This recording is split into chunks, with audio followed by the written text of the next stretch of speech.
नमस्कार, सुनीता सावंत चॅनलमध्ये आपले पुन्हा एकदा स्वागत आहे. हे पहा, हा जो खोपा दिसतोय हा इथे हा तो पिंक पिंजऱ्यात आहे. आणि पिंक पिंजऱ्यात का ठेवला आहे गाईज, तर तो जरा असा मोठा पडतो, तर ते लोक काय खेळत नाहीत. त्यातले हे जे ब्लॅक ऑस्ट्रेलियन पिंक्स आहेत ते जाऊन त्यात ते बघा दिसतोय, तो बघा बसला आहे आतमध्ये, कोणीतरी बसले लहान. तर मग काय झालं आहे, त्याच्यामुळे पिकू नाराज झालं आहे. पिकूला आज काही सकाळपासून काम नाही आहे. मी पाहिलं तर तो एकदम शांतच बसलेला आहे. आणि खाली तुम्ही बघाल तो कागदही कोरून झाला आहे. तर आता त्यांना काही काम नाही, तर काम काय द्यावं, तर आता ऑनलाईनला मागवेल मी, परंतु थोडासा वेळ लागेल, किती दिवस लागतील किंवा काय, किंवा ते त्याच्यामध्ये खाली बरेच असे येतात. कारण हा ऑफलाईन घेतलेला आहे, मी इथून नाही घेतलेला, चेंबूर साईडवरून आणला आहे. तर आता पुन्हा मागवायचं झालं तर म्हटलं थोडंसं छोटी साईज मिळेल की न मिळेल आय डोंट नो. परंतु आता म्हटलं काय करावं, ह्याला काहीतरी काम दिलं पाहिजे. कारण तो फक्त बघा तिकडे असं शांत बसलेला असतो. आत्ता आली तर थोडंसं आपलं स्वतःचे पंख वगैरे चोच साफ करतो आहे, पण शांत आहे. तर आता त्याच्यासाठी मी एक काम करायला घेतले, ते तुम्हाला दाखवते. तर चला पाहूया आपण. तर माझ्याकडे की नाही 3 नारळ होते असे छोटे. तर मी त्या 3 नारळांचे असे खूप सारे असे किशी काढून घेतल्या.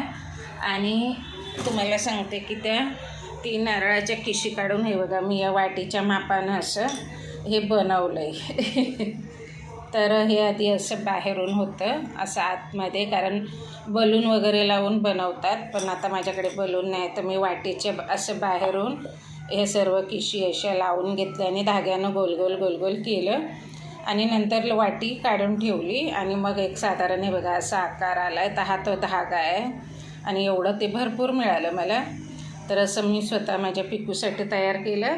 तयार करतेवेळी मी काही असं ठरवलं नव्हतं व्हिडिओ, एक सहज बसली आणि म्हटलं फटाफट त्याला काहीतरी बनवून द्यावं. तर अजून हे मेकिंग करायचं आहे मला.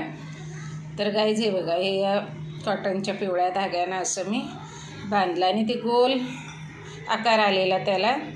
पण मग ते इकडून निघणार आणि मला फेविकॉल वगैरे कसलाही वापर करायचा नाही आहे, कारण मग कसं तो खूप त्याच्या चोचीनं तोडफोड करत असतो. त्यासाठी मला की नाही त्याच्या चोचीला काही, त्याच्या पक्षाला काही माझ्या नुकसान होऊ नये म्हणून मला नॅचरल ठेवायचं होतं. म्हणून मग मी हा धागा बांधला आणि अशी तिन्ही साईडला असे टोकं करून तेही धाग्याने बघा असे बांधले असे. मग पुन्हा इकडून हाच धागा असा नेऊन ह्याला असं बांधून एक असं साधारण काहीतरी तात्पुरतं केलं. मग बघूया. तर कसं वाटलं तुम्हाला माझं हे माझ्या बर्डसाठी या 3 नारळाच्या किशा होत्या त्याचं हे बनलेलं आहे. तर अजून हे उरलेलं आहे, हे मी अजून हे करणार आहे.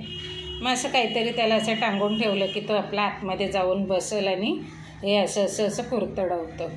तर माझ्या मुलगी आली आणि मुलं बोलतात की बघ, आम्हाला अजून नाश्ता नाही केला, पण पिकूसाठी तुझं हे सगळं. तर पक्षी प्रेम असं असतं, किंवा कुठल्याही प्राण्यांना ज्या वेळेला तुम्ही पाळता, मुलांनाही करणार आहे नाश्ता, परंतु की असं काहीतरी लगेच मनात येतं आणि मी करायला घेते. तर असेच पाहत राहा. आवडल्यास लाईक करा.